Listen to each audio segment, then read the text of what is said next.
Let's start with the continuity and differentiability. तो जो topic है जो अभी हम देखेंगे फर्स्ट, दैट इज कंटिन्यूटी। ठीक है, बहुत सिंपल सा टॉपिक है। ठीक है, तो कंटिन्यूटी को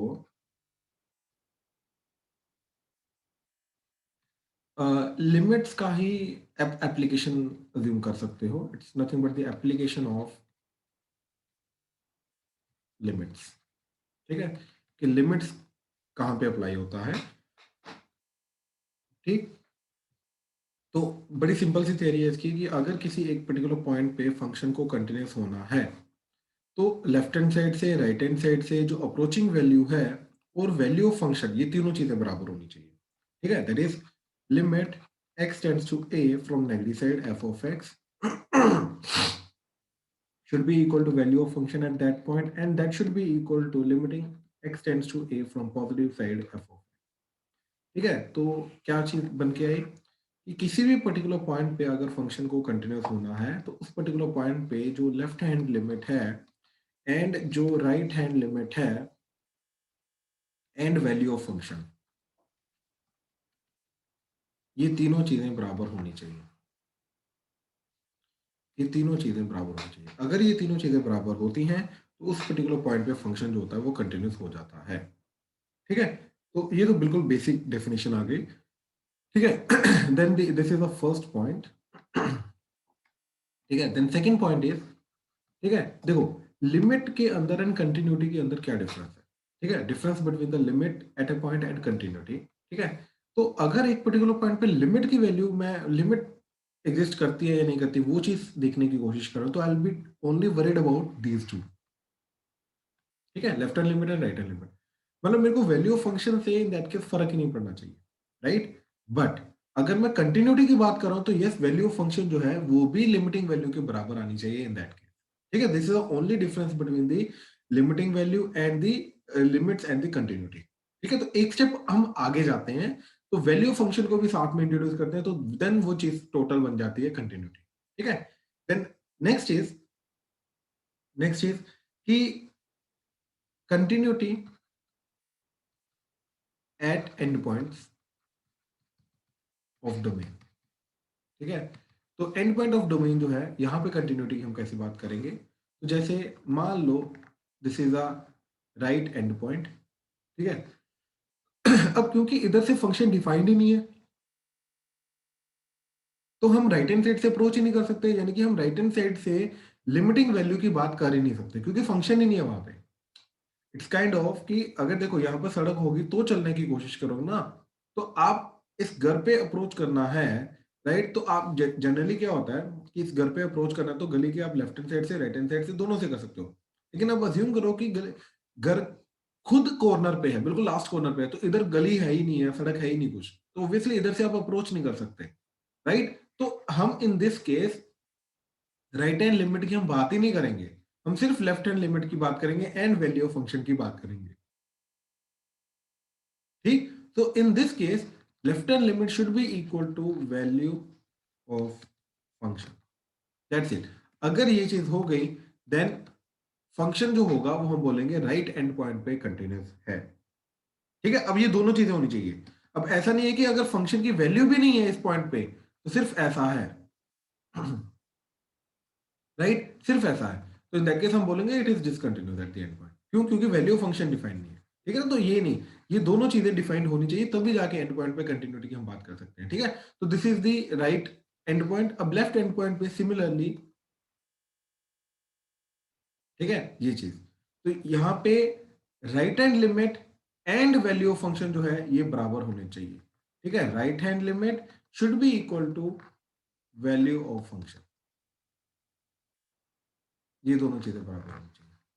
तो अगर ये दोनों चीजें बराबर हैं तो हमारा लेफ्ट एंड पॉइंट पे जो फंक्शन है वो कंटिन्यूस हो जाएगा। That's it.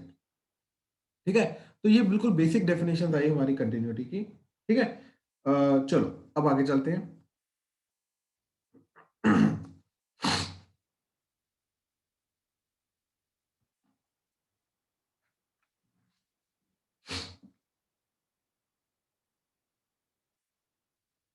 Third point, continuity in an interval. ठीक है, एक इंटरवल के अंदर कंटिन्यूटी की हम बात कर रहे हैं। ठीक है, ए टू बी। ठीक है, तो इसके अंदर हम इंटरवल में कंटिन्यूटी की बात तभी करेंगे, ठीक है,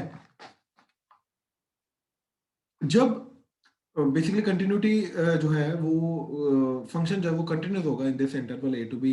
वो तभी होगा जब हर एक पॉइंट पे, इसके अंदर वाले हर एक पॉइंट पे फंक्शन अगर कंटिन्यू है, यानी कि हर एक पॉइंट पे left hand limit right hand limit and value function जो है ये बराबर होना चाहिए।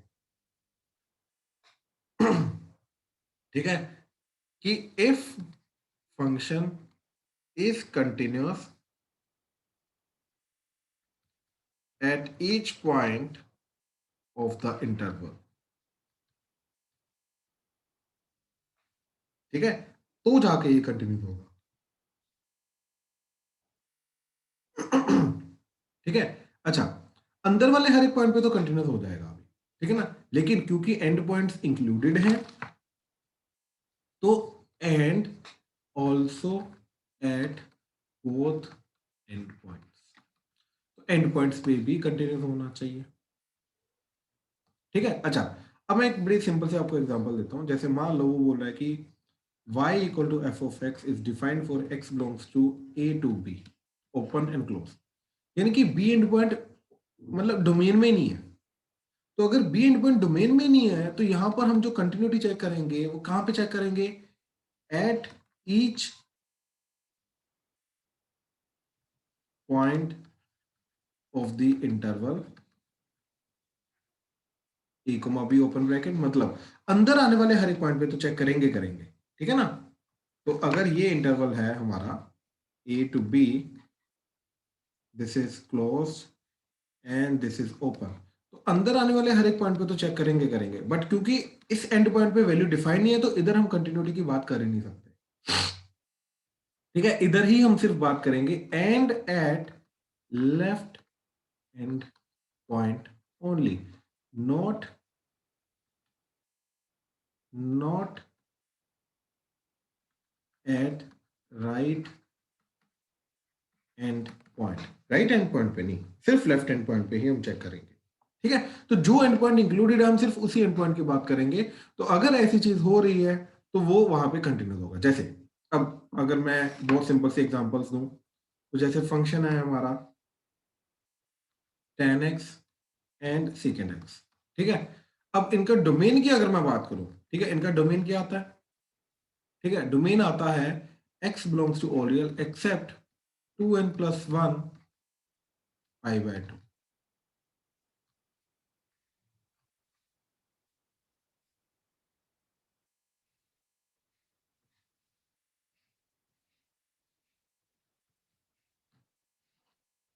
ठीक है, ये डोमेन आ गया। तो डोमेन के अंदर तो हर एक पॉइंट पे डिफाइंड है, राइट, तो it is continuous in the domain. ये अपने डोमेन के अंदर हर एक पॉइंट पे कंटिन्यूस है। ठीक है, अच्छा, अब जैसे मैं फ्रैक्शनल पार्ट ऑफ एक्स या बॉक्स एक्स की बात करूं, इसका डोमेन क्या है, डोमेन तो ऑल रियल है लेकिन it is discontinuous eight discontinuous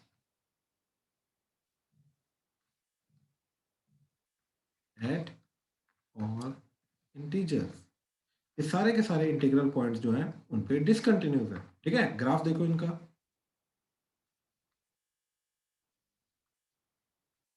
right, तो 0 1 2 इन सब पे डिसकंटिन्यूटी आ रही है, टूट रहा है। और बॉक्स एक्स,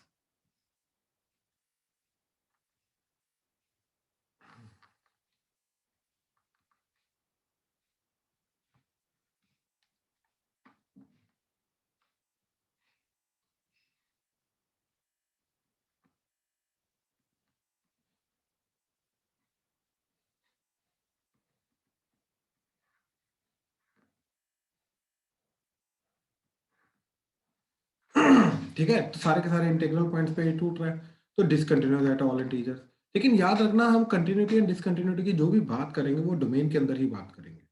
ठीक है ना, तो डोमेन ऑफ द फंक्शन के अंदर ही बात करेंगे। तो डोमेन के अंदर अंदर देखा जाए तो यस इट इज कंटिन्यूस, क्योंकि इन पॉइंट्स जहां पे ये टूट रहा है, ठीक है, tan x and secant x जहां पे टूट रहा है वो डोमेन में नहीं आते तो उनकी बात ही नहीं करेंगे।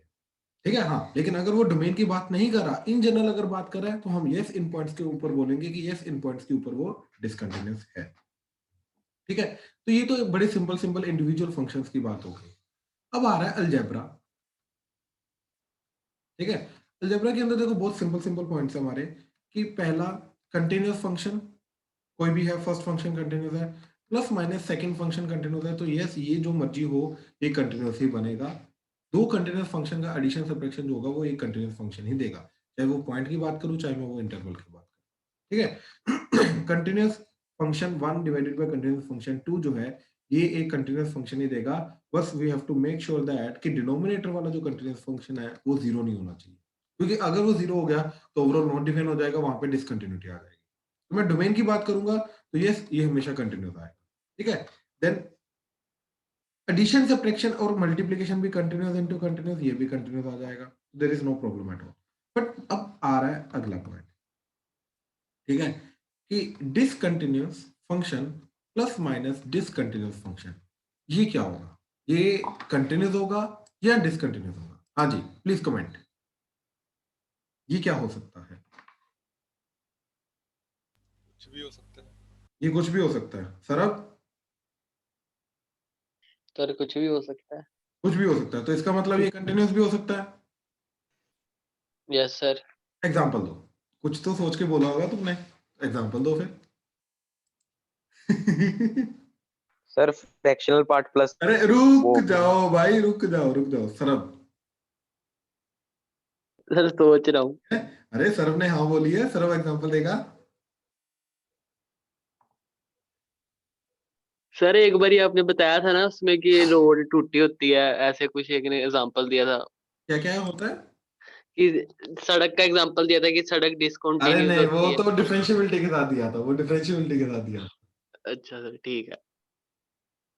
सर इसका ऐसे हो सकता है कि एक फंक्शन डिसकंटिन्यूअस है, मतलब कंटिन्यूअस फिर बीच में डिसकंटिन्यूअस फिर कंटिन्यूअस। हाँ जी हाँ जी स्तुति, हम एक पर्टिकुलर पॉइंट की अभी बात कर रहे हैं, मतलब एक पर्टिकुलर पॉइंट पे एक फंक्शन डिसकंटिन्यूअस है, दूसरा फंक्शन जो है वो भी डिसकंटिन्यूअस है, तो इनका एडिशन सब्ट्रैक्शन जो आ रहा है वो कंटिन्यूअस आ रहा है स्टिल, यस सर ऐसा ही होगा। है ना? तो वही I am looking for an example. Sir मैं वही मुझे बता रही थी। पता है सर। हाँ जी, बोलो चिराग। सर मैंने बताया fractional part plus box. Fractional part plus box, बिल्कुल ठीक है ना? तो ब्यूटीफुल एग्जांपल है कि जो फ्रैक्शनल पार्ट होता है ये भी डिसकंटिन्यूअस होता है, राइट, इंटीजर्स में, और जो बॉक्स एक्स होता है ये भी डिसकंटिन्यूअस होता है, लेकिन इन दोनों का सम जो होता है वो एक्स होता है, और ये हमेशा कंटिन्यूअस होता है। ठीक है, अच्छा मैं इसका एक और एग्जांपल देता हूं। अब मैं फंक्शन एज इट इज नहीं लूंगा, बट मैं एक बड़ी सिंपल सी चीज बताता हूँ। लेट से ऐसा है, मतलब ये जो फंक्शन है इसका उस पर्टिकुलर पॉइंट पे जो लेफ्ट हैंड लिमिट आ रहा है, लेट से वो आ रहा है 3, वैल्यू फंक्शन आ रहा है 4, एंड राइट हैंड लिमिट आ रहा है लेट से 4, और ये जो पर्टिकुलर फंक्शन है इसका लेफ्ट हैंड लिमिट आ रहा है 4, वैल्यू फंक्शन आ रहा है 3, राइट हैंड लिमिट आ रहा है 3। अब ध्यान से देखो, अगर मैं इस पर्टिकुलर फंक्शन की बात करूं, left hand limit is not equal to right hand limit और वैल्यू फंक्शन, तो डिसकंटिन्यूअस, ये भी डिसकंटिन्यूअस, राइट। लेकिन अगर मैं इन दोनों का अब एडिशन देखूं, तो ये जो भी इनका एडिशन जाएगा, इस पूरे के पूरे एडिशन का लेफ्ट हैंड लिमिट क्या जाएगा, दैट इज 3 + 4 7, वैल्यू फंक्शन क्या जाएगा 4 + 3 7, राइट हैंड लिमिट क्या जाएगा 4 + 3 7। अब ये तीनों चीजें बराबर आ जाएंगी एडिशन करके, तो अब इनका एडिशन जो है, चाहे इंडिविजुअली ये डिसकंटिन्यूअस है, लेकिन इनका एडिशन जो है वो क्या आ जाएगा, कंटिन्यूअस आ जाएगा। सर क्लियर हुआ? Yes sir. ठीक है, स्तुति क्लियर है? Yes sir. Good good. अच्छा फिर मेरे को ये चीज बताओ, ठीक है, अच्छा ये पॉइंट था fourth. Fifth point, continuous plus minus discontinuous, अब ये क्या हो सकता है? डिसकंटिन्यूअस। नहीं, ये कंटिन्यूअस हो सकता है क्या कभी? पहले तो ये इसके ऊपर सोचो, डिसकंटिन्यूअस। ये हमेशा डिसकंटिन्यूअस रहेगा, यस सर। ये कंटिन्यूअस नहीं रह सकता। ओके, एक्चुअली में ये सही है। ठीक है, क्यों? क्योंकि देखो अगर ये कंटिन्यूअस है तो इसकी लेफ्ट हैंड लिमिट ए, वैल्यू फंक्शन ए, राइट हैंड लिमिट, तीनों की तीनों बराबर होनी चाहिए, तभी जाके ये कंटिन्यूअस रहेगा। अब अगर कोई डिसकंटिन्यूअस फंक्शन है तो इसकी left hand limit let say C, value of function D, and you know the right hand limit is B, तो अब इन दोनों का एडिशन क्या आ जाएगा, लेफ्ट हैंड लिमिट क्या आ जाएगी, a plus c, value of function a plus d, and right hand limit a plus b, right. अब ये तीनों तभी बराबर होंगे जब सी डी एंड बी बराबर होगा, यानी कि ये चीज बराबर होगी, यानी कि ये कंटिन्यूस होगा तभी, अदरवाइज नहीं। तो ओवरऑल अगर देखा जाए, अगर मेरा सी डी और बी बराबर नहीं है तो ये डिसकंटिन्यूस ही रहेगा हमेशा। तो कोई भी continuous function plus discontinuous function करो तो वो हमेशा क्या रहेगा, डिसकंटिन्यूस ही रहेगा। लेकिन ये चीज, ये कंटिन्यूस भी जा सकता है और डिसकंटिन्यूस भी जा सकता है, ये दोनों जा सकता है, राइट। ये चीज हमें प्रॉपरली देखनी पड़ेगी, जज करनी पड़ेगी, ठीक है। चलो 6, अब ध्यान से सोच के बोलना, कंटिन्यूस इनटू डिसकंटिन्यूस, पहले सोचो फिर बोलो, पहले सोच लो, ध्यान से देखो, ठीक है। कि अगर हमने बात की, अच्छा काव्या, आपने जो अभी एग्जांपल दी, इसमें ऐसी क्या प्रॉपर्टी हो रही है या क्या ऐसी चीज लग रही है जिसके कारण ये कंटिन्यूस जा रहा है?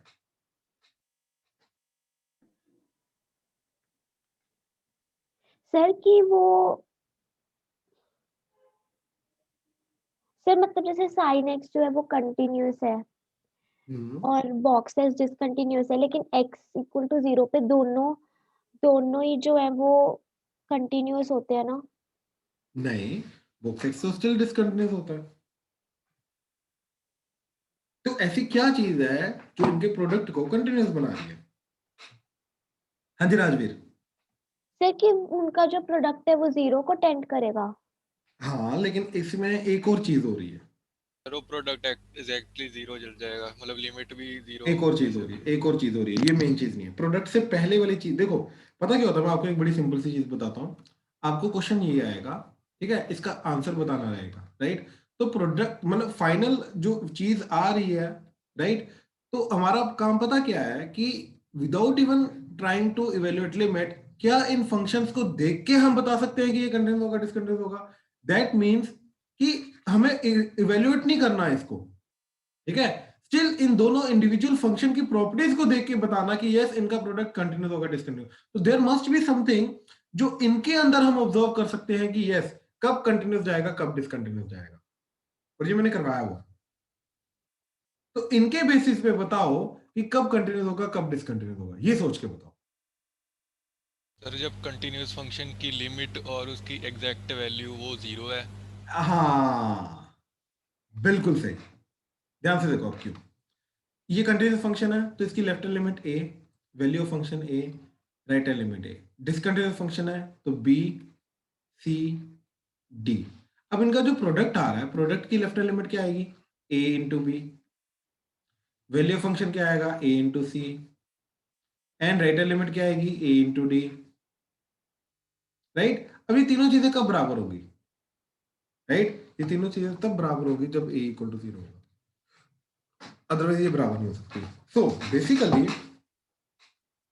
continuous into discontinuous is continuous only if the continuous one, only if the continuous one function has left hand limit is equal to value of function is equal to right hand limit equal to 0।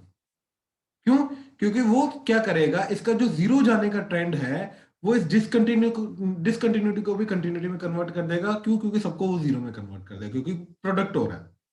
तो अगर ऐसी चीज हो रही है तो ही जाके वो कंटिन्यूस रहेगा। In any other case it will be discontinuous. इन दोनों का प्रोडक्ट डिसकंटिन्यूस आएगा। क्यों? क्योंकि सोचो, अगर ए 0 ही नहीं है तो ये चीज और ये चीज कभी बराबर ही नहीं हो सकती। अगर बराबर होनी है तो फिर बी सी डी को बराबर होना पड़ेगा, वो तो वैसे सेकंड फंक्शन को कंटिन्यूस बना देगा, तो वो तो ऑप्शन ही नहीं है हमारे पास। तो बड़ी सिंपल सी चीज जा रही है कि इनके अंदर, ठीक है, कंटिन्यूटी कब होगी, जब a 0 की तरफ जाएगा, यानी कि a 0 होगा, अदरवाइज नहीं। तो कंटिन्यूस इनटू डिसकंटिन्यूस फंक्शन के अंदर कंटिन्यूस फंक्शन जो है अगर वो 0 की तरफ जा रहा है then only continuity will exist, otherwise इन दोनों का प्रोडक्ट हमेशा डिसकंटिन्यूस रहेगा। तो यस, ये चीज हम पहले ही बता सकते हैं। हाँ जी, क्लियर हुआ काव्या? यस। Good good. अच्छा, अब नेक्स्ट इज 7th। अच्छा, what about discontinuity into discontinuity, मतलब discontinuous function into discontinuous function, ये क्या हो सकता है?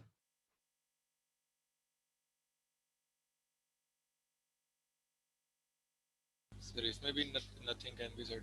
बिल्कुल बिल्कुल, इट कुड बी कंटिन्यूअस और discontinuous, nothing in general can be said. ये क्वेश्चन के ऊपर डिपेंड करता है, फंक्शंस के ऊपर डिपेंड करेगा। कैसे?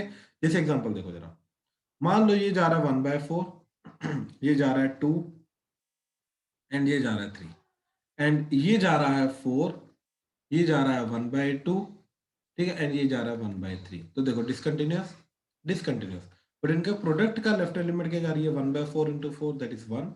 Value of function 2 into 1/2, that is 1। Right hand limit 3 into 1/3, that is 1। तो it will become continuous, right? दोनों डिसकंटिन्यूअस है, तो दोनों डिसकंटिन्यूअस फंक्शन का प्रोडक्ट जो है ये कंटिन्यूअस भी आ सकता है, बट इन जनरल डिसकंटिन्यूअस भी आ सकता है, कोई इसमें कुछ नहीं कहा जा सकता। एंड सिमिलरली कॉम्पोजिट फंक्शन के अंदर, ठीक है, कि continuous of a continuous function, ये तो कंटिन्यूअस रहेगा, लेकिन continuous of discontinuous, discontinuous of continuous, and discontinuous of discontinuous, इन तीनों के अंदर कंटिन्यूअस भी हो सकता है, डिसकंटिन्यूअस भी हो सकता है। इन जनरल कुछ नहीं कहा जा सकता, ये हमें फंक्शंस को देखने के बाद ही पता चलेगा क्या चीज है। ठीक है, चलो, तो ये तो था इनका algebra of continuity and discontinuity. अब जैसे इसका एग्जांपल देखो, ठीक है, discuss the continuity of f of x is equal to x into fractional part of x। ठीक है, कहां पे कंटिन्यूस है, कहां पे डिसकंटिन्यूस है, इसके ऊपर कमेंट करना है। ठीक है, शाबाश, सोचो बताओ। मैं और भी क्वेश्चंस दे रहा हूं, इसके ऊपर सोच के फिर बताना। फर्स्ट सेकंड इज कि f of x is sin x into signum of x। Third is f of x is equal to box x into let's say sin x। ठीक है, and fourth is f of x is equal to fractional part of x into cos x। ठीक है, सोचो और फिर बताओ।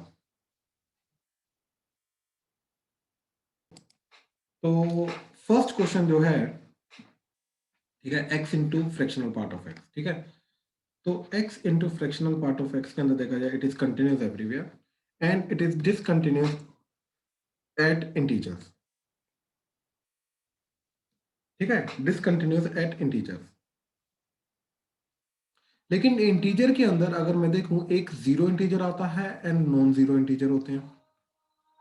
ठीक है, जीरो इंटीजर एंड जीरो को छोड़ के बाकी सारे के सारे इंटीजर। अब जीरो पे क्या हो रहा है कि ये चीज जीरो की तरफ जा रही है, राइट, और बाकी सारे इंटीजर्स पे ये चीज क्या, नॉन जीरो की तरफ जा रही है। तो कहने का मतलब है कि at zero, at exactly zero क्या होगा, this function is going towards zero, so it's like continuous into discontinuous function, but this continuous function is tending towards zero, तो obviously ये क्या हो जाएगा, ये continuous हो जाएगा, यानी, और बाकी सारे के सारे इंटीजर्स में क्या रहेगा, डिसकंटिन्यूअस। राइट, क्यों? क्योंकि ये चीज जीरो की तरफ नहीं जा रही। राइट, सो कहने का मतलब ये चीज है कि this will be continuous, sorry, discontinuous at all integers except zero. सारे के सारे इंटीजर्स, जीरो को छोड़ के बाकी सारे के सारे इंटीजर्स पे ये डिसकंटिन्यूअस रहेगा, बट जीरो एंड बाकी सारे के सारे नंबर्स पे, ठीक है, ये कंटिन्यूअस रहेगा। हाँ जी, क्लियर हुआ सरब? Yes sir. उदय क्लियर है? कृतेश, काव्या, दिया, दक्ष क्लियर है? Yes sir. Yes sir. Right right, yes sir. ठीक है, दक्ष समझ आ रहा है सारा भाई? हाँ जी सर। ठीक है ठीक है, अब देखो जरा,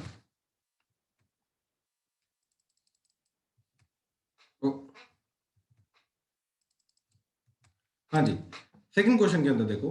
ठीक है, सेकंड क्वेश्चन के अंदर इट इज कंटिन्यूअस एवरीवेयर। ठीक है, it is discontinuous at zero only, और जीरो पे ये चीज जो चीज होती है ये जीरो की तरफ जा रही है। राइट, तो ये ओवरऑल फंक्शन क्या हो जाएगा, कंटिन्यूअस एवरीवेयर। ठीक है, क्योंकि ओवरऑल ये पूरे फंक्शन जो है ये सिर्फ जीरो पे डिसकंटिन्यूअस हो सकता था, लेकिन जीरो पे भी क्या हो रहा है कि ये डिसकंटिन्यूअस है, ये कंटिन्यूअस है, और ये जो कंटिन्यूअस वाला फंक्शन है ये कहां पे जा रहा है, ये जीरो की तरफ जा रहा है। तो इसलिए दोनों का जो प्रोडक्ट है वो कंटिन्यूअस हो जाएगा। सिमिलरली ये चीज, ठीक है, ये x बिलोंग टू सारे के सारे इंटीजर्स पे डिसकंटिन्यूअस है, ये कंटिन्यूस एवरीवेयर। लेकिन इसके अंदर ये चीज 0 पे 0 जा रही है, सिर्फ एक ही इंटीजर है जहां पे ये 0 जा रही है, बाकी ये कभी भी 0 नहीं जाता किसी भी और इंटीजर पे, क्योंकि वो n पाई पे 0 होता है और n पाई के अंदर सिर्फ एक ही इंटीजर आता है, दैट इज 0। तो 0 पे कंटिन्यूस रहेगा क्योंकि ये 0 की तरफ चल देगा और इन दोनों के प्रोडक्ट को वो कंटिन्यूस बना देगा। तो it is discontinuous at x belongs to all integer except 0। ठीक है, 0 पे ये कंटिन्यूस हो जाता है, बाकी हर एक इंटीग्रल पॉइंट पे ये डिसकंटिन्यूस रहेगा।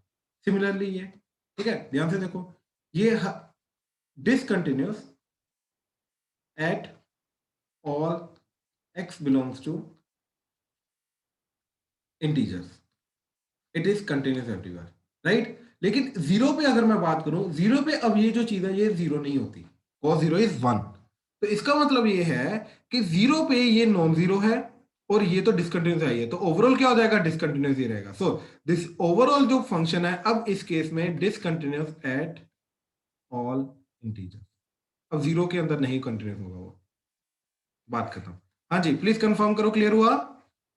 कोई डाउट तो नहीं इसमें? क्लियर है सर। क्लियर है सर। स्तुति क्लियर है? Yes sir. राइट राइट, ठीक है, चलो अब नेक्स्ट देखते हैं। ठीक है, नेक्स्ट इज कि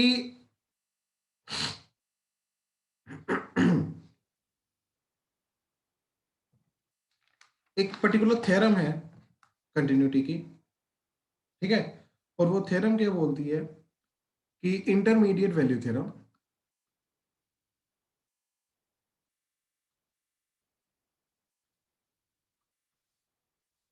बहुत सिंपल सी थ्योरम है इंटरमीडिएट वैल्यू थ्योरम। ठीक है, क्या चीज बोलती है इंटरमीडिएट वैल्यू थ्योरम की, late f of x is a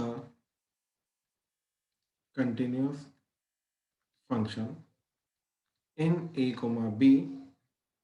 ठीक, a और b के बीच में ये कभी टूट नहीं रहा है, ये हमेशा कंटिन्यूस फंक्शन है। Then there exist a number c। ठीक है, या सीधा बोल दो, there exist c that belongs to a to b such that f of c is equal to f of a plus f of b by 2। ठीक है, अब इस चीज का मतलब क्या है? इस चीज का मतलब ये है कि मान लो ये a है, ये b है, ये a to b ऐसा फंक्शन जा रहा है। ठीक है, तो a पे जो आउटपुट आ रहा है और b पे जो आउटपुट आ रहा है, right, f of b and f of a, इन दोनों का जो एवरेज होगा एग्जैक्टली मिडल वाला, वो किसी ना किसी सी पॉइंट पे आएगा ही आएगा। ठीक है, this is the f of a plus f of b by 2। तो ये आउटपुट जो है, ये वाला आउटपुट किसी ना किसी इनपुट c पे आएगा ही आएगा, और वो c जो है ये a to b के बीच में बिलोंग करेगा। This is intermediate value theorem.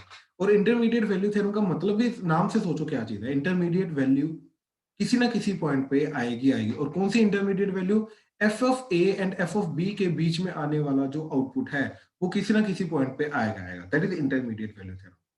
मतलब एक्सट्रीम एंड पॉइंट्स पे जो वैल्यू आ रही है उसके बीच वाली जो वैल्यू है ये किसी ना किसी इनपुट पे आएगी आएगी। क्यों? अरे क्योंकि फंक्शन जो है वो कंटिन्यूस है, बड़ी सिंपल सी बात है, राइट, फंक्शन जो है वो कंटिन्यूस है, बड़ी सिंपल सी बात है, तो वो आएगा आएगा जो मर्जी हो जाए। ठीक है, देन इसी के साथ नेक्स्ट इसकी थ्योरम क्या जाती है।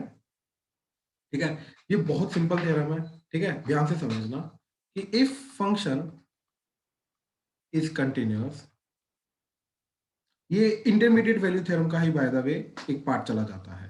ठीक है, इफ फंक्शन इज कंटिन्यूअस, ठीक है, उसी का एक्सटेंशन है, इन a to b such that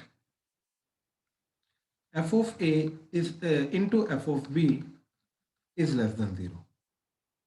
ठीक है, then there exist a number c, ठीक है, that belongs to a comma b such that f of c is equal to 0। और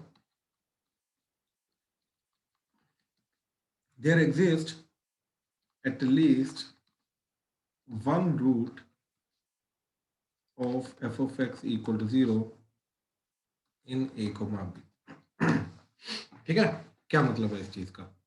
इस चीज का मतलब ये है कि देखो f of a into f of b negative कब आ सकता है? जब दोनों में से एक नेगेटिव है एक पॉजिटिव है। यानी कि a पे एंड b पे, a पे अगर आउटपुट पॉजिटिव है तो b पे नेगेटिव होगा, और अगर a पे नेगेटिव आउटपुट है तो b पे आउटपुट पॉजिटिव होगा।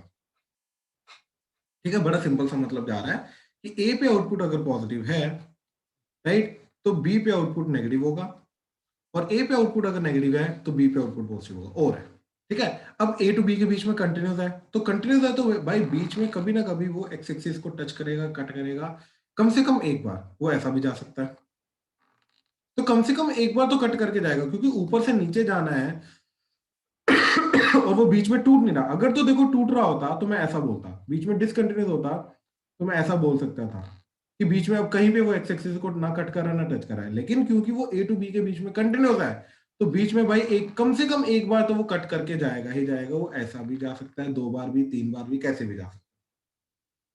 तो वही चीज हम बोल रहे हैं। ठीक है, ए पे पॉजिटिव वैल्यू आ रही है, बी पे नेगेटिव वैल्यू आ रही है। ठीक है, ए पे पॉजिटिव वैल्यू आ रही है, बी पे नेगेटिव वैल्यू आ रही है। तो पॉजिटिव वैल्यू और नेगेटिव वैल्यू के बीच में एक इंटरमीडिएट वैल्यू होती है 0। तो वो वैल्यू जो है 0, ये किसी ना किसी पॉइंट सी पे जो कि ए टू बी के बीच में लाई कर रहा है, आएगी ही आएगी। तो इसलिए इसको बोलते हैं extension of intermediate value theorem. क्यों? क्योंकि हम क्या बोलने की कोशिश कर रहे हैं कि अगर एक पॉइंट पे आउटपुट नेगेटिव और दूसरे में पॉजिटिव है, तो इन दोनों positive and output, positive and negative output के बीच में एक पर्टिकुलर आउटपुट होता है जिसको बोलते हैं हम 0। तो वो इंटरमीडिएट वैल्यू जो है ये किसी ना किसी इनपुट पे आएगी ही आएगी, ये किसी ना किसी इनपुट पे आएगी ही आएगी। ठीक, और उसी पॉइंट को हम रूट बोलते हैं। तो इसलिए हम बोल रहे हैं कि कम से कम एक रूट जो है उस फंक्शन का एग्जिस्ट करेगा ही करेगा ए टू बी के बीच में। हाँ जी, प्लीज कंफर्म करो, क्लियर हुआ? Yes sir. राइट, सराब, कृतेश, काव्या, दिया, स्तुति, यस clear? सर। चिराग, यस सर। यस अक्ष, सर। हाँ जी सर। ठीक ठीक। अब इसी चीज को यूज करके, ठीक है, ध्यान से देखना, क्वेश्चन है let f of x is continuous function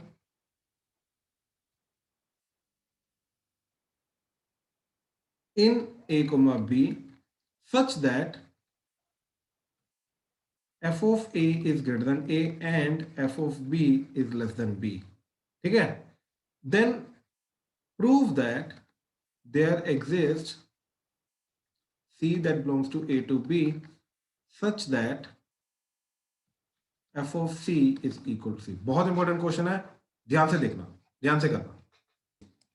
देखो क्या करना है इसके अंदर, तो मैंने c को इधर लेके आया, तो F of C minus c equal to 0 prove करना है, और मेरे को प्रूव करना है कि f of x minus x, ये चीज की वैल्यू जो है ये 0 जाती है। ठीक है, यानी कि इस चीज का रूट है। तो जिस चीज का रूट होता है ना, उस चीज को हमें देखना होता है कि यस क्या वो इंटरमीडिएट वैल्यू थ्योरम सेटिस्फाई कर रहा है या नहीं कर रहा। अब ध्यान से देखो, इसको ले लिया मैंने एच ऑफ एक्स, तो मैंने एच ऑफ ए की वैल्यू निकाली। एच ऑफ ए की वैल्यू क्या आ रही है? F of A minus A. तो इसको ए को इधर लेके आओ, तो F of A minus A क्या आ रहा है? ग्रेटर देन 0, यानी कि पॉजिटिव। एच ऑफ बी की वैल्यू निकाली, वो क्या आ रही है? F of B minus B. तो F of B minus B क्या आ रहा है? Less than 0, that is negative. तो एच ऑफ ए पॉजिटिव है, एच ऑफ बी नेगेटिव है, इसका मतलब है h of a into h of b is less than 0। मतलब ए टू बी के बीच में एक ना एक नंबर ऐसा आएगा, there exist a number c that belongs to a to b, जहां पर एच ऑफ सी जो है वो 0 होगा, और एच ऑफ सी का मतलब F of C minus C जो है वो 0 होगा, और F of C equal to C होगा, ही होगा। हाँ जी, क्लियर है? Yes sir. हाँ जी सर। Right, okay. सर इसको सर एग्जांपल लेके कर सकते हैं। हाँ बिल्कुल बिल्कुल बिल्कुल, ठीक है। अच्छा चलो आ जाओ, अब आ रहा है टाइप्स ऑफ डिसकंटिन्यूटीज। ये बहुत सिंपल सी थियरी है, ठीक है। तो 2 टाइप की डिसकंटिन्यूटी होती है, ठीक है, रिमूवेबल, नॉन रिमूवेबल। ठीक है, पहले मैं सारा बता रहा हूँ, देन मैं बताता हूँ कि किस टाइप की डिसकंटिन्यूटी को रिमूवेबल बोलते हैं, किस टाइप की डिसकंटिन्यूटी को रिमूवेबल बोलते हैं, और इसका मीनिंग क्या है, रिमूवेबल एंड नॉन रिमूवेबल। ठीक है, तो रिमूवेबल में 2 पॉइंट्स आते हैं हमारे। ठीक है, इसके अंदर जनरली होता है क्या है कि if limit exist,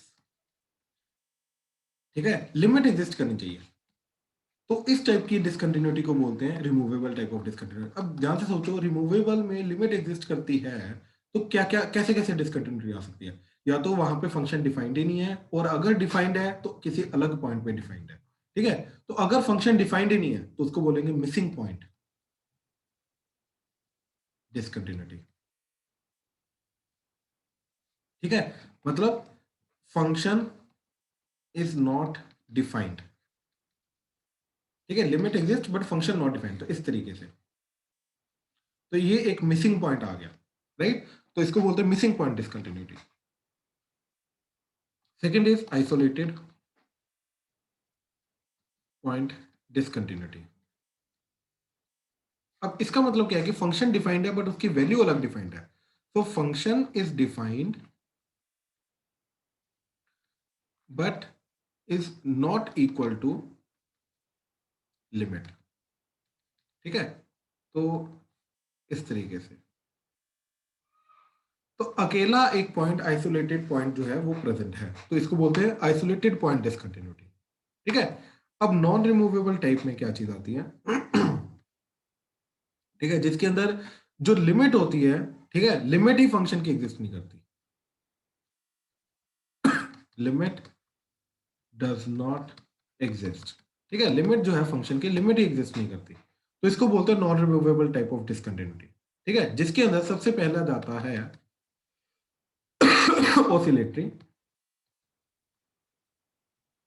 oscillatory type, या जो फंक्शन ऑसिलेट करते हैं। ठीक है, जैसे साइन 1/x, तो ये फंक्शन 0 के अबाउट देखो ऐसे ऐसे आएगा, और 0 के अबाउट ऐसा हो जाएगा, और एग्जैक्टली 0 पे तो डिफाइंड ही नहीं है। ठीक है, फिर ऐसा जाएगा। तो यहां पर इतनी ज्यादा बार ऑसिलेट करता है कि राइट, कि इसकी लिमिट जो होती है हम इसको बोलते हैं कि ये एग्जिस्ट ही नहीं करती, क्योंकि हमें पता ही नहीं है कि 0, देखो 0 को राइट हैंड साइड से अप्रोच करूंगा, ठीक है, तो ये क्या आ जाएगा, प्लस इन्फिनिटी। तो इन्फिनिटी पे साइन का आउटपुट क्या आएगा, वी डोंट नो, रहेगा -1 to 1 के बीच में, बट एग्जैक्टली क्या आएगा we don't know, right? And similarly 0 from negative side अगर हम अप्रोच करेंगे तो डेफिनेटली ये जाएगा -इन्फिनिटी, लेकिन -इन्फिनिटी के अंदर भी, राइट, साइन का आउटपुट क्या आएगा, वो रहेगा -1 to 1 के बीच में, लेकिन एग्जैक्टली क्या आएगा वी डोंट नो, राइट? तो due to oscillations we are not able to calculate the limit, तो दिस, इसके कारण हम क्या बोलते हैं, लिमिट एग्जिस्ट नहीं करते, तो हेंस फंक्शन जो है वो डिसकंटिन्यूअस रहेगा। ठीक है, तो ये होता है तुम्हारा ऑसिलेटरी टाइप ऑफ डिसकंटिन्यूटी। ठीक है, then is infinite type of discontinuity. What is infinite type? कि इफ लिमिट जो है, ठीक है, at least one of the limit tends to infinity. If at least one of the limit tends to plus minus infinity, ठीक है, एक आधी limit जो है वो इन्फिनिटी की तरफ जा रही है, तो इन दैट केस, जैसे ये देखो, ये इन्फिनिटी की तरफ चल दी, तो यहाँ पे लिमिट एग्जिस्ट नहीं कर रही। क्यों? क्योंकि एक लिमिट जा रही है इन्फिनिटी की तरफ, एक जा रही है एक पर्टिकुलर नंबर की तरफ, तो लिमिट डज नॉट एग्जिस्ट। तो इस पर्टिकुलर टाइप की लिमिट को क्या बोलते हैं हम? ठीक है, केस को क्या बोलेंगे? Infinite type of discontinuity. Then third last case, that is finite type of discontinuity. Finite type क्या है? कि लिमिट दोनों एग्जिस्ट करती हैं लेकिन इक्वल नहीं है, दोनों की दोनों लिमिट्स फाइनाइट है बट इक्वल नहीं है, left hand side right hand side दोनों फाइनाइट लिमिट्स आ गया। ठीक है, both left hand limit and right hand limit are finite but not equal. ठीक है, एंड इनके बीच का जो डिफरेंस होता है, ये डिफरेंस, इस डिफरेंस को बोलते हैं जंप ऑफ डिसकंटिन्यूटी। ठीक है, इस डिफरेंस को बोलते हैं जंप ऑफ डिसकंटिन्यूटी। क्या आ जाता है jump of discontinuity? Left hand limit minus right hand limit का मॉड, ये डिस्टेंस को बोलते हैं जंप ऑफ डिसकंटिन्यूटी। ठीक है, अब ये पूरा का पूरा जो चीज है, ये सारी की सारी चीज किस पॉइंट के ऊपर डिफाइंड है? ठीक, ये सिर्फ इस पॉइंट के ऊपर डिफाइंड है कि फंक्शन को कंटिन्यूस बनाया जा सकता है या नहीं बनाया जा सकता। देखो अब ये सोचो कि अगर ये टाइप की डिसकंटिन्यूटी है, राइट, तो अगर इसको कंटिन्यूस बनाना है तो मेरे को ये ऐसे लाना पड़ेगा और ये इस तरीके से ऐसे लाना पड़ेगा, तब जाके कंटिन्यूस बनेगा। मतलब यहाँ पे ये इनफाइनाइट पॉइंट्स है जिनकी वैल्यू चेंज करनी पड़ेगी, जिनका इनफाइनाइट पॉइंट्स को रीडिफाइन करना पड़ेगा, तब जाके ये कंटिन्यूस बनेगा। तो जिन केसेस में लिमिट नहीं एग्जिस्ट कर रही तो यहां पर भी इनफाइनाइट पॉइंट्स को मेरे को रीडिफाइन करना पड़ेगा, यहां पर भी इनफाइनाइट पॉइंट्स को रीडिफाइन करना पड़ेगा, एंड ऑब्वियसली यहां पर भी इनफाइनाइट पॉइंट्स को रीडिफाइन करना पड़ेगा, इनकी डेफिनेशन को दोबारा से डिफाइन करना पड़ेगा कंटिन्यूस बनाने के लिए। लेकिन what about this, missing point में सिर्फ एक पॉइंट को डिफाइन करना है और उसकी वैल्यू वही देनी है जो मिसिंग पॉइंट है, तो अपने आप ही वो फंक्शन क्या हो जाएगा, कंटिन्यूस हो जाएगा। एंड इस पर्टिकुलर पॉइंट पे भी इस पर्टिकुलर पॉइंट को रीडिफाइन करके इसी की वैल्यू के बराबर लाना है। तो क्या चीज आती है, दोनों में डिफरेंस क्या है कि एक पॉइंट को रीडिफाइन करके क्या मैं इस फंक्शन को कंटिन्यूस बना सकता हूं या इनफाइनाइट पॉइंट्स को रीडिफाइन करके बना सकता हूं। अगर तो इनफाइनाइट पॉइंट्स को रीडिफाइन करके बना सकता हूं तो उसको बोलते हैं नॉन रिमूवेबल टाइप ऑफ, क्योंकि मैं इनफाइनाइट पॉइंट्स को रीडिफाइन नहीं कर पाऊंगा, बहुत मुश्किल हो जाएगा मेरे लिए। सिंगल पॉइंट को हम रीडिफाइन कर सकते हैं, लेकिन एक याद रखना, डेफिनेशन का मतलब ये नहीं कि उसको कंटिन्यूस बनाना है, बनाया जा सकता है या नहीं इसके ऊपर डेफिनेशन है, ठीक है। तो अगर सिंगल पॉइंट को की डेफिनेशन को चेंज करके रीडिफाइन करके अगर फंक्शन को कंटिन्यूस बनाया जा सकता है तो उसको बोलते हैं रिमूवेबल टाइप। अगर इनफाइनाइट पॉइंट्स को मतलब रीडिफाइन करके अगर उसको कंटिन्यूस बनाया जा सकता है तो उसको बोलते हैं नॉन रिमूवेबल टाइप। बहुत सिंपल सी, अब इसके अंदर कभी कंफ्यूजन नहीं होगी। तो missing point, isolated point, oscillatory, infinite type of discontinuity, finite type of discontinuity, and finally jump of discontinuity। हाँ जी, प्लीज कंफर्म करो, क्लियर हुआ, कोई डाउट तो नहीं इसमें? हाँ जी क्लियर है, ध्यान से देखो, क्लियर है सर।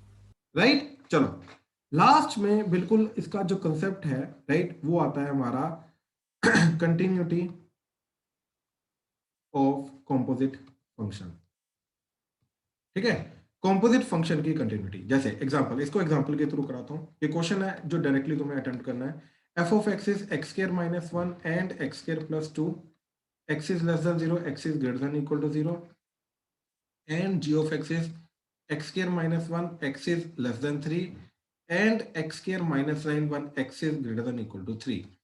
दोनों अब इन दोनों के कॉम्पोजिट फंक्शन की कंटिन्यूटी को हमें चेक करना है। तो सबसे पहला पॉइंट है limit x tends to 0,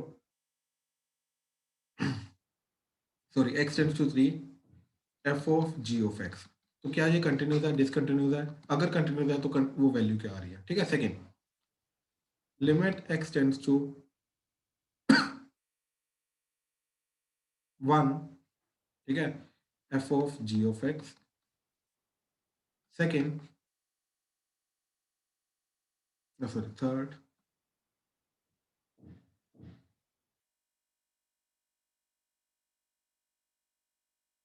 limit x tends to 0 g of f of x, ठीक है, ध्यान से करना प्लीज।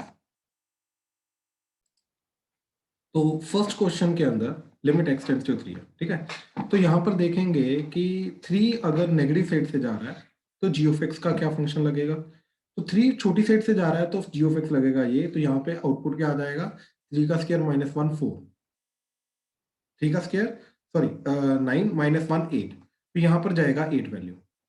अब ये जो 8 वैल्यू है यानी कि f of 8 जा रहा है, f of 8 मतलब इसके थ्रू आएगा, तो 8 का स्क्वायर हो जाएगा 64 प्लस 2 66, यानी कि इसकी लेफ्ट हैंड लिमिट आ रही है 66, ठीक है। एंड इसकी राइट हैंड लिमिट, तो राइट हैंड लिमिट के लिए ये जाएगा 3 फ्रॉम पॉजिटिव साइड, तो फंक्शन लगेगा ये, ठीक है।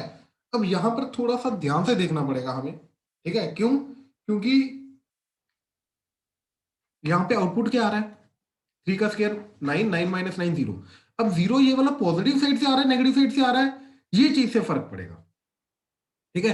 तो 3 क्या है, पॉजिटिव साइड से, यानी कि 3.1 मतलब 3 से बड़ा वाला साइड होगा, तो यानी कि ये जो वैल्यू आएगी, ये वैल्यू आएगी 9 से बड़ी, 9 से बड़ी वाली वैल्यू माइनस 9 करोगे तो ये 0 आएगी, बट फ्रॉम पॉजिटिव साइड, यानी कि ये वाली वैल्यू जाएगी f के अंदर 0 फ्रॉम पॉजिटिव साइड, तो फंक्शन लगेगा ये वाला।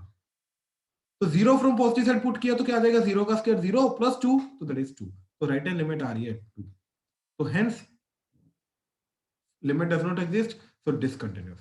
तो ये वाला डिसकंटिन्यूअस है। ध्यान से देखो, कोई डाउट है तो प्लीज बताओ। किसका वैल्यू मैच नहीं हुई, ठीक है, लेफ्ट हैंड लिमिट की राइट हैंड लिमिट की वैल्यू फंक्शन तो इजीली निकल आएगा, वैल्यू पुट करनी है, लेकिन left hand limit right hand limit की अगर वैल्यू मैच नहीं हो रही तो प्लीज बताओ। सर अब मैच हुआ? Kritesh, yes sir, yes. Diya, Kavya match हुआ, दक्ष, स्तुति मैच हुआ। देखो second, limit x tends to 1 f of g of x, और 1 फ्रॉम नेगेटिव साइड लेते हैं, ठीक है, तो जी के अंदर 1 फ्रॉम नेगेटिव साइड जा रहा है, तो 1 फ्रॉम नेगेटिव, अब देखो लेस देन 3 के पहले 1 यहाँ पे आएगा, 1 फ्रॉम नेगेटिव साइड हो 1 फ्रॉम पॉजिटिव साइड हो फर्क नहीं पड़ता, हमारा दोनों के लिए यही फंक्शन लगेगा, राइट। तो दोनों के लिए अगर ये वाला फंक्शन लगेगा, राइट, तो क्या वैल्यू जाएगी यहाँ पे, 1 का स्क्वायर क्या हो जाएगा, राइट, 0, राइट। लेकिन पंगा ये है कि it is going 1 from negative side, यानी कि 1 से छोटी वाली वैल्यू रहेगी, तो 1 से छोटी वाली वैल्यू का स्क्वायर करोगे वो भी 1 से छोटा वाला रहेगा, -1 करोगे तो 1 से छोटी वैल्यू -1 करोगे, it will B 0 from negative side, यानी कि f के अंदर जा रहा है 0 फ्रॉम नेगेटिव साइड, यानी कि ये वाला फंक्शन लगेगा, तो फंक्शन क्या आ जाएगा, 0 फ्रॉम नेगेटिव साइड का स्क्वायर 0, -1, तो यानी कि ये आ जाएगी वैल्यू -1। अब अगर मैं राइट हैंड लिमिट निकालने की कोशिश करूं 1 from positive side F of g of x, अब जी के अंदर वैल्यू जा रही है 1 फ्रॉम पॉजिटिव साइड, तो तब भी फंक्शन यही लगेगा, लेकिन अब ये हो जाएगा कि this is 1 from positive side, तो इसका स्क्वायर होगा 1 से बड़ा, -1 करूंगा तो it will B 0 from positive side, अब फंक्शन लगेगा ये, ठीक है, क्योंकि यहाँ पे जाएगा 0 फ्रॉम पॉजिटिव साइड, तो जैसे ये चीज 0 फ्रॉम पॉजिटिव साइड जाएगी तो 0 फ्रॉम पॉजिटिव साइड का स्क्वायर वो भी 0 +2 तो वो भी 2, तो इस तरीके से ये वाली वैल्यू जाएगी 2, तो हेंस डिसकंटिन्यूअस, तो ये वाला फंक्शन भी डिसकंटिन्यूअस रहेगा। ध्यान से देखो, कोई डाउट आ रहा है तो प्लीज बताओ, ठीक है। चलो थर्ड, तो थर्ड क्या है, थर्ड के अंदर पहले लेफ्ट हैंड लिमिट निकालते हैं, x tends to 0 from negative side g of f of x, right, तो 0 फ्रॉम नेगेटिव साइड जा रहा है, तो फंक्शन सबसे पहले अंदर वाला फंक्शन क्या है, f, राइट, तो f के अंदर 0 फ्रॉम नेगेटिव साइड जा रहा है इनपुट, तो फंक्शन लगेगा ये, तो क्या आउटपुट आएगा, -1, तो -1 जी के अंदर इनपुट जाएगा तो ये फंक्शन लगेगा, तो -1 का स्क्वायर क्या हो जाएगा 1, 1 - 1 हो जाएगा 0, तो यहाँ पे वैल्यू आ जाएगी 0। ऐसे right hand limit x tends to 0 from positive side, तो g of f of x, तो अब f के अंदर 0 फ्रॉम पॉजिटिव साइड जा रहा है, तो f के अंदर 0 फ्रॉम पॉजिटिव साइड के लिए ये वाला फंक्शन लगेगा, तो क्या जाएगा 0 का स्क्वायर 0 + 2 दैट इज 2, तो ये 2 जाएगा g के अंदर, तो 2 इनपुट गया जी के अंदर, तो ये वाला फंक्शन लगेगा, तो 2 का स्क्वायर 4, 4 - 1 3, तो यहाँ पे आउटपुट आ जाएगा 3, तो अगेन यहाँ पर भी डिसकंटिन्यूअस, तो ये तीनों के तीनों डिसकंटिन्यूअस थे। हाँ जी, प्लीज कंफर्म करो, क्लियर है, लिमिटिंग वैल्यू मैच कर रही है, यस सर। राइट, चलो यस सर। गुड गुड, ठीक है, तो we are done with the continuity, ठीक है, will continue with the differentiability tomorrow, let's take the doubts now, let me record the doubts also। 19th question, 19th में क्या बोल रहा है, from the origin chords are drawn to a circle this, the locus of the midpoint of these chords is, ठीक है, तो देखो क्या बोल रहा है वो, कि एक सर्कल है बेसिकली, ठीक है, मैं अभी मतलब इन जनरल क्वेश्चन करवा रहा हूँ, ठीक है, ये सर्कल है जिसका सेंटर h, k है, ठीक है, एंड इसको एक पॉइंट x1 y1 से हमने कॉर्ड्स बनाई, ठीक है, ये इसका लिमिटिंग केस आ जाएगा,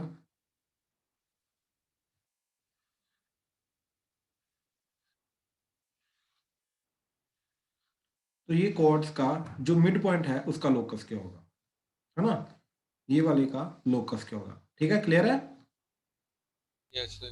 ठीक है। देखो इसको दो तरीके से मैं कराता हूँ, सबसे पहले तो ये तरीका ये कि देखो ये जो मिड पॉइंट है इसका लोकस इस तरीके से कुछ ना कुछ जाएगा, एंड लिमिटिंग केस में जहां पे टेंजेंट टच कर रही है, राइट, वही पॉइंट बन जाएगा ये, क्योंकि ये दोनों पॉइंट मर्ज कर जाएंगे, है ना, यस सर। तो इस पॉइंट का लोकस निकालना है, ठीक है। अब ये सेंटर से भी पास करेगा, क्यों, क्योंकि ये जो कोड है इस कोड का मिड पॉइंट सेंटर ही होगा, ठीक है, अब ध्यान से देखो मैंने क्या किया, ये सर्कल बनाया, इसको एंड इसको डायमीट्रिक एंड पॉइंट मानते हुए, बात समझे? तो ये जो सर्कल है, राइट, ध्यान से देखो ये क्या बनेगा, ये जाएगा लोकस या नहीं? सर इसको वैसे कैसे प्रूफ करेंगे थ्योरेटिक? ओके ओके, पहली बात तो ये जाएगा या नहीं जाएगा? वो तो मतलब ठीक है, जाएगा। क्यों जाएगा? क्योंकि देखो बड़ी सिंपल सी बात है, ये जो पर्टिकुलर पॉइंट है, राइट, यहां पर इस सर्कल के लिए, राइट, 90 डिग्री जाएगा एंगल ऐसे, क्योंकि ये डायमीटर थी, यस सर। राइट। अब सब भूल जाओ, ये 90 डिग्री जाएगा, राइट। तो यस, ये वाला पॉइंट इस सर्कल के ऊपर लाई करेगा, प्लस अब इस सर्कल को भूल जाओ, ठीक है। ये जो कोड थी, इस कोड के ऊपर मैं सेंटर से अगर मैं परपेंडिकुलर ड्रॉ करूंगा तो यस वो बाइसेक्टर होगा, तो यस ये मिड पॉइंट होगा। तो क्लियर है सर। वो डायमीट्रिक एंड पॉइंट मान से हुए जो सर्कल बनेगा, यस वो सर्कल आएगा इसका लोकस, तो यस इसका आंसर तो पहली बार सर्कल आएगा। अब अगर उसकी इक्वेशन ढूंढनी है तो डायमीटर आएगी, ठीक है। लेकिन अब अगर मैं प्रॉपरली ये चीज अगर ना मैं लगाऊं, ज्योमेट्री ना लगाऊं, तो फिर इस क्वेश्चन को कैसे किया जा सकता है, राइट। तो मैंने क्या किया, ध्यान से देखो,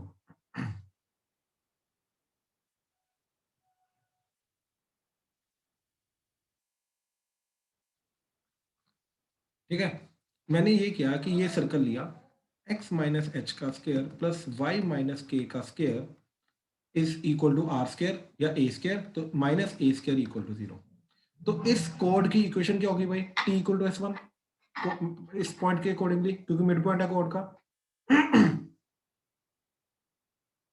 हाँ भाई, यस सर। राइट। तो t इक्वल टू s1 करके आ जाएगा। अब ये कोड कहां से पास करिए, x1 y1 से, तो इसके अंदर x1 y1 पुट कर दो, तो अपने आप वो सर्कल की इक्वेशन आ जाएगी, ठीक है सर। ठीक है, हो जाएगा। और बताओ सर ये एक बारी फिर से बताना। क्या हुआ इसमें? सर ये जब आपने t इक्वल टू s1 किया है, ये क्या किया आपने? भाई देख, ये जो कोई भी कोनिक ले ले, ठीक है, कोई भी कोनिक का अगर एक कोड निकालनी है जिसका मिड पॉइंट मेरे को दे रखा है, मतलब वो कोड जो इस पॉइंट से बाइसेक्ट होके जा रही है, तो इस कोड की इक्वेशन क्या होती है, t इक्वल टू s1, हाँ जी सर, वो याद आ गया, आपने ठीक बताया। है ना। हाँ, तो t इक्वल टू s1 ये कोड आ जाएगी। अब ये कोड कहां से पास कर रही है, x1 y1 से, राइट। तो x1 y1 इसके अंदर पुट कर दे, तो जो इक्वेशन बनेगी वो इस h और k के अकॉर्डिंगली बन जाएगी, तो that will be our answer. ठीक है सर। वो अपने आप सर्कल बन के आएगा, ठीक है। और बताओ 22। 22,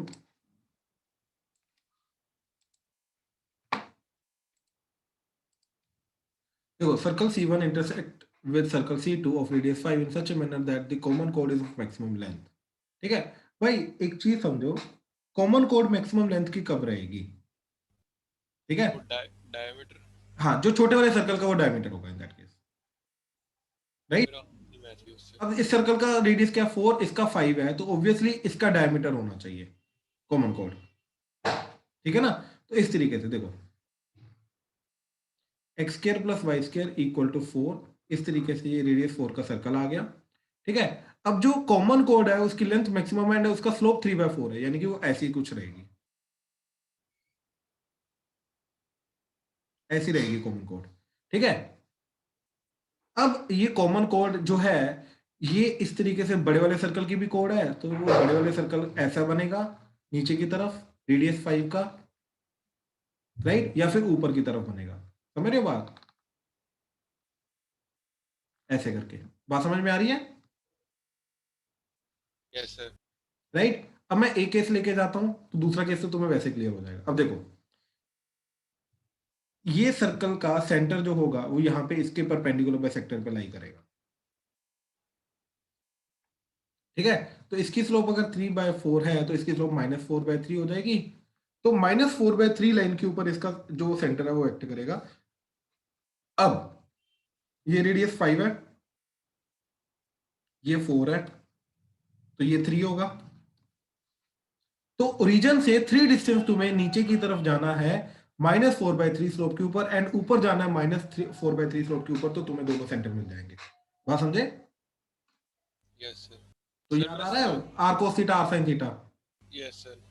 सर मैं सोच रहा था कि जैसे अगर हमने डायमीटर बनाया और सर्कल कौन सा दूसरा है 5 रेडियस वाला, वो उसके ऊपर ही लाई करे। उसके ऊपर नहीं लाई कर सकता ना, वो डायमीटर नहीं है, क्योंकि ये डायमीटर अगर होगी, राइट, तो बड़े वाले सर्कल का भी रेडियस क्या चला जाएगा, 4 चला जाएगा, उसका रेडियस तो 5 है। तो ये छोटे वाले सर्कल की डायमीटर है, लेकिन बड़े वाले की डायमीटर नहीं हो सकती है। सर अगर इंटरसेक्ट ना दिया होता और इसकी जगह हमने टच लिखा होता क्वेश्चन में कि वो टच कर रहा है उस सर्कल को, तो फिर तो भाई ये ऐसे टच करता या ऐसे टच करता। मैं ऐसे ही केस सोच रहा था। हाँ, लेकिन टचिंग का केस नहीं आ सकता ना, क्योंकि उसने इंटरसेक्टिंग बोला है, और इस केस में तो कॉमन कोड बनेगी भी नहीं। ये तो कॉमन टेंजेंट होती है, कॉमन कोड तो होती नहीं। सर वो तो उससे बना देंगे एक का, जैसे एक एक का ये ले। डायमीटर हो गया और दूसरे के सेंटर से ज्वाइन कर रहे हो। अरे लेकिन एक चीज बता ना, कि इन दैट के पहली बात तो कॉमन कोड क्या बनेगी इसके अंदर, ये सारी की सारी कॉमन कोड्स है क्या? नहीं मैक्सिमम लेंथ में हम वो नहीं बना सकते डायमीटर। भाई, कॉमन कोड पता क्या होती है, ये चीज जो कोड पहले की भी हो, सेम कोड।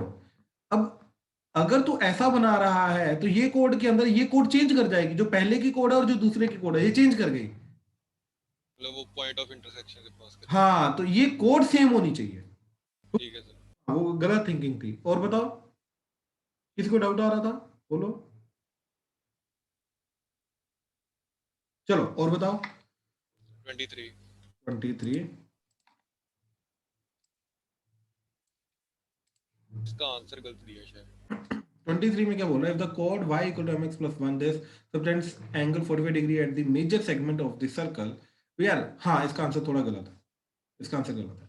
करने का तरीका लेकिन क्या है, देखो कि ये इसका x0 पुट किया, y1 आ गया, तो ऐसे है कुछ ना कुछ एक और, ठीक है, जिसकी स्लोप m है। अब ये मेजर सेगमेंट के ऊपर अगर एंगल 45 डिग्री बनाती है, राइट, तो सेंटर के ऊपर एंगल क्या बनाएगी? 90 डिग्री। बड़ी सिंपल सी बात है, राइट। ये एंगल 90 डिग्री होगा। ये 90 डिग्री तभी हो सकता है जब ये वाला जो पॉइंट है वो या तो ये हो जाए या तो ये हो जाए, राइट। तो उसके अकॉर्डिंगली स्लोप या तो +1 आएगी या तो -1 आएगी। बात समझे? ऐसे। Yes sir. हाँ, और बताओ। ये गलत आंसर था, इसका डी आना चाहिए था इसका आंसर। और बताओ। सर 29। 29 क्या आ गया 29 में? सर पता नहीं, मैच नहीं कर रहा हूँ। ओके, तो लेट्स प्लस आ रहा है। चेक करते हैं। इसमें वो कंडीशन लगेगी r1² + r2² equal to d²। हाँ, वही हो गया ना। If a circle passes through the point a, b and cuts this circle orthogonally, ठीक है।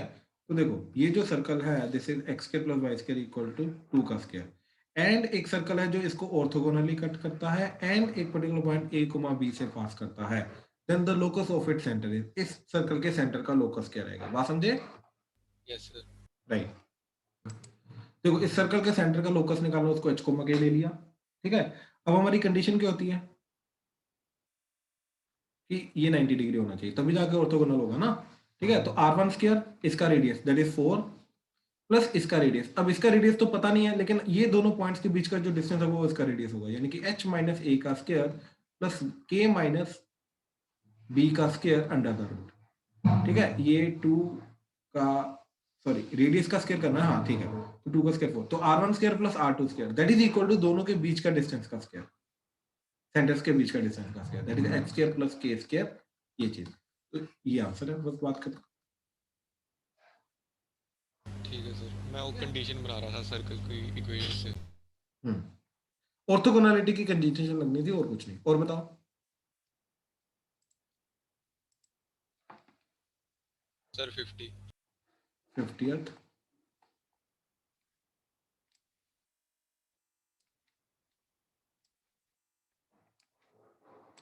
देखो 50th क्वेश्चन क्या है कि if a circle of radius r passes through the origin O and intersects the coordinate axes at A and B,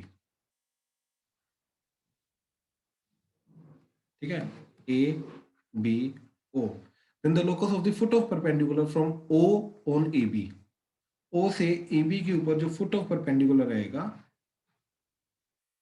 right, इस particular point का locus क्या होगा, बात समझा? Yes sir. Right, okay. तो हमने मान लिया कि इसको h कोमा k, ठीक है, इसकी स्लोप m ले ली, ठीक है। देखो भाई हमने क्या किया, इसको 2a ले लिया, इसको 2b ले लिया, ठीक है। तो ये लाइन की इक्वेशन हम निकाल सकते हैं इस पॉइंट के अकॉर्डिंगली, 2a, 0 के accordingly y minus 0 equal to m times x minus 2a, और इसका स्लोप क्या जाएगा, ये 0,2b है, तो delta y by delta x करके आ जाएगा इसका b by minus B by A, तो इसका slope minus B by A, ठीक है। अच्छा, तो ये आ गया y equal to minus B by A X minus 2a, ठीक है। अच्छा, आप ध्यान से देखो कि ये जो लाइन है इसका स्लोप क्या हो जाएगा, a बाई बी, तो इसकी इक्वेशन आ जाएगी y equal to a by b x, क्योंकि ओरिजिन से पास कर रही है, ठीक है। तो देखो यहाँ से मैंने इन दोनों को साइमल्टेनियसली सोल्व करके ऑब्वियसली फुट ऑफ परपेंडिकुलर मिलेगा, राइट, वही चाहिए हमें। तो हमने क्या किया, इन दोनों को साइमल्टेनियसली सोल्व करके, राइट, ए एंड बी को एलिमिनेट करना है, राइट। ए एंड बी को एलिमिनेट करने का तरीका क्या है कि 2a का स्क्वायर प्लस 2b का स्क्वायर इज 2r का स्क्वायर, क्योंकि ये डायमीटर एक्ट करेगा ना इस सर्कल का, राइट। तो अब इन देख क्या किया हमने, यहाँ से क्रॉस मल्टीप्लाई किया, तो ये b बाई ए की वैल्यू आ गई x बाय वाई, तो ये b बाई इधर पुट कर दिया, तो y equal to minus of x by y into x minus 2a, यहाँ से a आ जाएगा, हाँ भाई, यस सर। ठीक है। a को इधर पुट करेगा इस इक्वेशन के अंदर, तो b आ जाएगा, यस सर। राइट। अब यहाँ से 2 कटा, तो A square plus B square equal to are square, तो ए एंड बी एलिमिनेट हो गया, तो अपने आप इक्वेशन आ जाएगी हमारी। सर डायमीटर कैसे एक्ट है? अरे ये सर्कल जो है ये 90 डिग्री है ना, अच्छा ठीक है, क्लियर है सर। ये डायमेट्रिक एक्ट करेगा ना सर्कल, ठीक है, इससे इजीली हो जाएगा। और बताओ, सर मेरे इतनी ओके, किसी और का कोई है? नहीं sir. Done done, thank you.